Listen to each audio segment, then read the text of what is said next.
We are going to talk about Shelby Harris visiting the Browns on today's show. But today is the last day to overtake the Steelers Talk channel in subscribers this month. So if you love the Cleveland Browns and you hate the Pittsburgh Steelers, make sure you subscribe.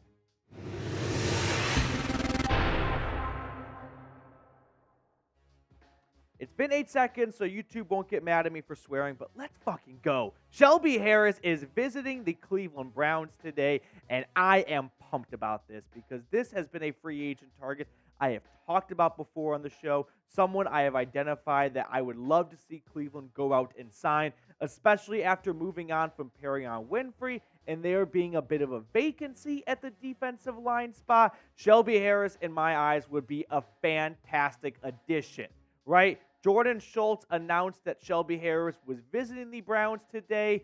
After flying back from Greenbrier Resort yesterday, the Browns are off today. They're going to practice tomorrow on Tuesday, and then off Wednesday, and then NFL Hall of Fame game in Canton on Thursday. But let's get some background information on the former Illinois State defensive lineman.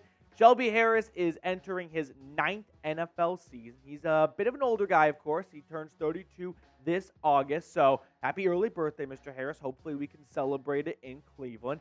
And the Browns waived Bo Pete Keys, the cornerback they signed like 3 weeks ago with an injury designation. So they have an open roster spot, so they would not have to waive anyone to create a spot for Shelby Harris.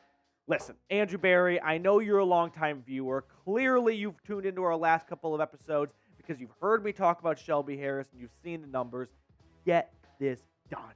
This is a win-now team, right? This is a team that has gone all chips into the middle of the table. They have made a lot of moves to get guys for 2023 and not much beyond, right? It's Darius Smith on a one-year deal. Amari Cooper, his future beyond this year is a bit of a question mark with a huge cap hit next season. The point is, the Browns are all in this season. This is the year. Don't hold back. Don't sit back and go, well, what if we see what Maurice Hurst has? Screw that. I know what Shelby Harris is, and that is a darn good football player. Look at his numbers over the last 4 seasons. In Seattle last year, 2 sacks, 5 tackles for loss. He came over from Denver in the Russell Wilson trade, but he was with the Broncos for 5 years, and you can see his numbers over his last 3 seasons there. I mean, the guy went off for 6 sacks in 2 of those 3 years, led the team in sacks 1 season. So he's got a lot of pass rush upside, but when you look at his PFF grades from last year in Seattle, it was his run defense that really carried him to a 76.9 run defensive grade, 73.2 overall, which was good for 17th best out of qualifying defensive tackles. We've looked at these numbers before. I just love the way Shelby Harris plays the game. He is great at taking on double teams. He's got pass rushing upside, but he's not a liability in the run game. And the ultimate way of knowing, do we like this signing or should we sign this guy, is whenever you talk to a fan of the team he was at before, which right now is Seattle, and luckily our producer today, Tyler Smith, is a Seahawks fan. When they go, he's a good player, this would be a good get, you just feel a lot more confident about that. You know what I'm talking about? So I would love to see Shelby Harris come to Cleveland this year and play for the Browns and make this defensive line rotation a reality. Myles Garrett, Darius Smith, and Okoronkwo coming off the ends, right? And then up the middle, you get a good rotation of Dalvin Tomlinson, Shelby Harris. And then if Jordan Elliott is your third option, sure, he's probably not made out to be an NFL starting defensive tackle anymore, but we saw last year some good flashes in the pass rushing side. So have him come in on 3rd and 9, 3rd and 10 with Garrett, Smith, and Okoronkwo when you want to get after the quarterback, and you get 4 great pass rushing DTs, and Tomlinson and Harris get to catch their breath and save themselves for the early downs. So what do you think? What do you guys think? Should the Browns sign Shelby Harris? I'm typing Y for yes. I would love to see this happen.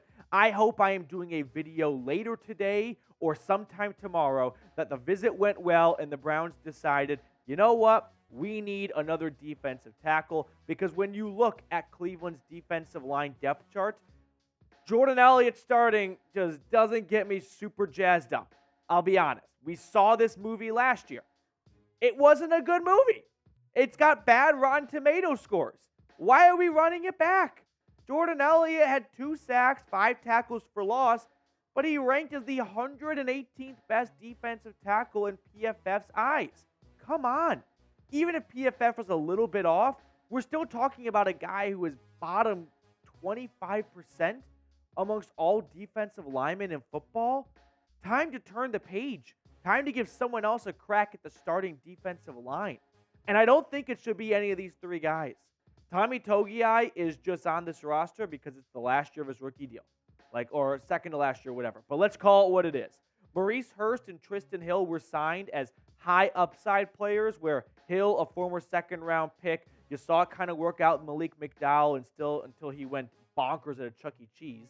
Maurice Hurst, when he's been healthy, he's been a really good football player, but the lack of availability has me concerned that if we get in bed with Maurice Hurst as this team's next best option coming off the bench, what happens when he misses 6 or 7 games and it's Togiai coming in November trying to make a key stop on 3rd and 3 and he gets blown off the football?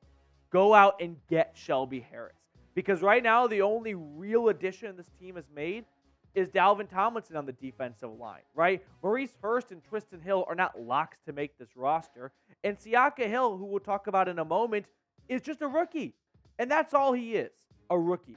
Someone we don't know enough about to confidently say, you know what, this 98th overall pick in the draft, that's the man we're going to lean on to stop the run. Because I'll be honest, I wasn't super ecstatic when the Browns got him coming out of Baylor because his last year in Waco wasn't all that exciting. 3 tackles for loss and 0 sacks, albeit he is someone who's not there to fill up the stat sheet, but he's there to take on double teams and free up other players and be an all-time assist man, right? The Chris Paul, the defensive line. But at the end of the day, Ika is just a rookie. And stop me if you've heard this before, but the Browns drafting a defensive tackle in rounds 3 or 4 the last couple of years hasn't really worked out well. Has it? Winfrey, Elliott, Togiai. I mean, I'm hopeful and optimistic that it'll be different with Ika because Jim Schultz seemed to have a say in the matter, and he was super excited, and so I'll blindly trust Jim Schultz because he knows more about defense than you and I do. But I think there is a fair level of skepticism to have over a 3rd or 4th round defensive lineman being drafted, maybe not having a big impact rookie year. And the Browns need an impactful player this season. This is not a year to develop. This is not a year to get these guys ready for 2024 and 2025 by giving them a lot of snaps this year. This is a season where the Browns need to go out and win for Andrew Berry and Kevin Stefanski's jobs. And so I think Shelby Harris could do a lot better job of helping this team now rather than hoping Ika can be an impactful player and watching him develop. It is not the time to develop. It is the time to go out and get proven players that can help you win. And Shelby Harris checks that box.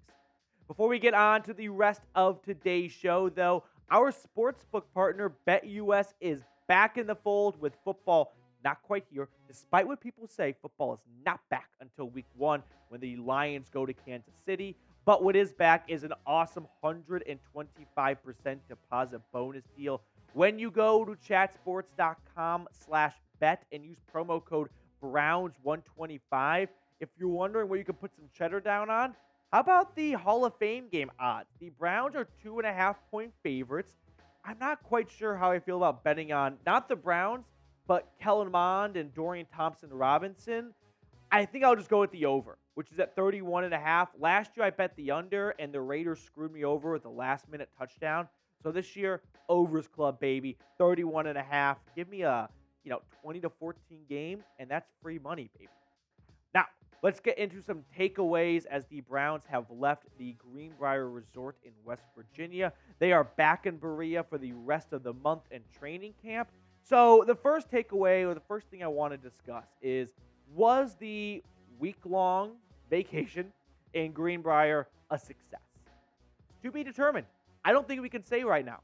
I think we can have a better idea as to whether it was a success when training camp is over, when the season gets underway, and we get a good idea of, hey, were the Browns burned out by practicing a little bit longer, going down to Greenbrier, and not looking sharp early on?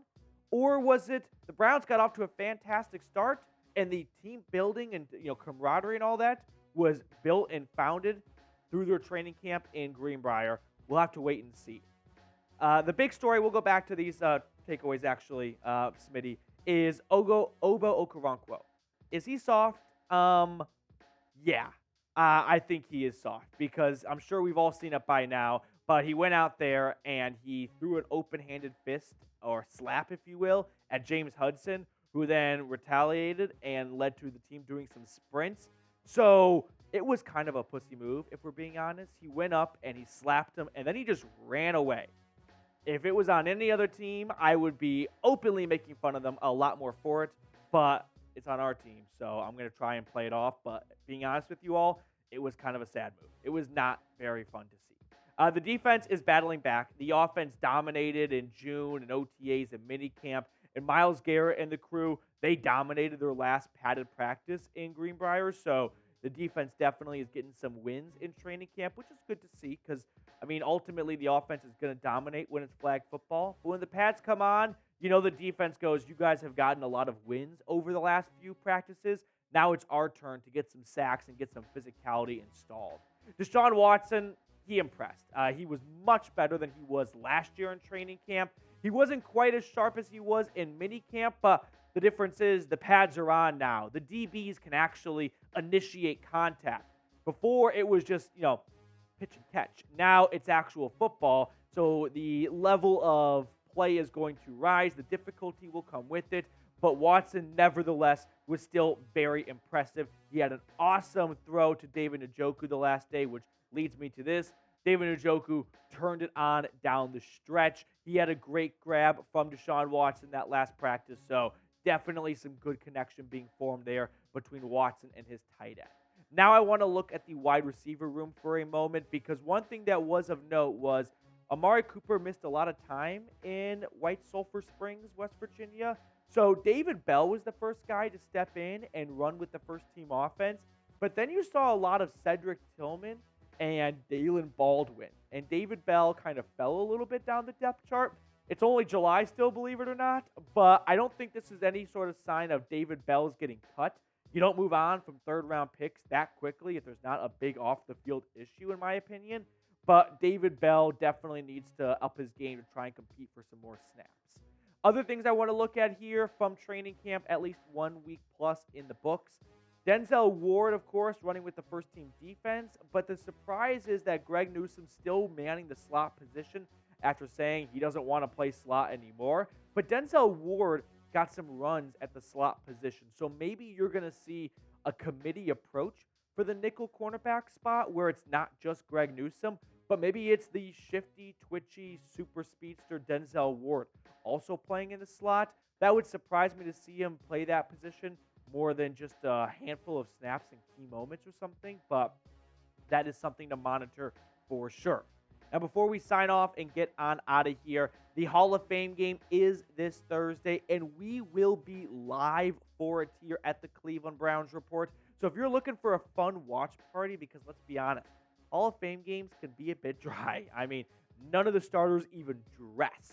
So we're all excited that football is back until it's a mirage and it's a whole bunch of players that no one has really ever heard of playing, but it's still football. So if you are excited for that, make sure you tune in, set a reminder, subscribe. That way you do not miss out for our watch party this Thursday night.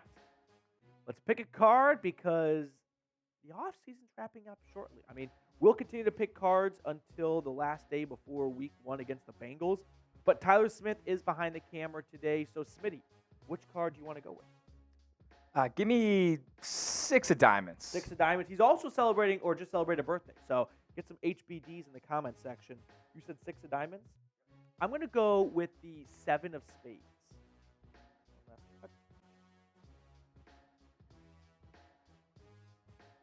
Queen of hearts. Queen of hearts. Okay, that's going to do it for us on today's show. Thanks so much for taking time out of your day to come tune into the Browns Report. If you like today's show, like the video, comment, subscribe, all that good stuff. It really helps out.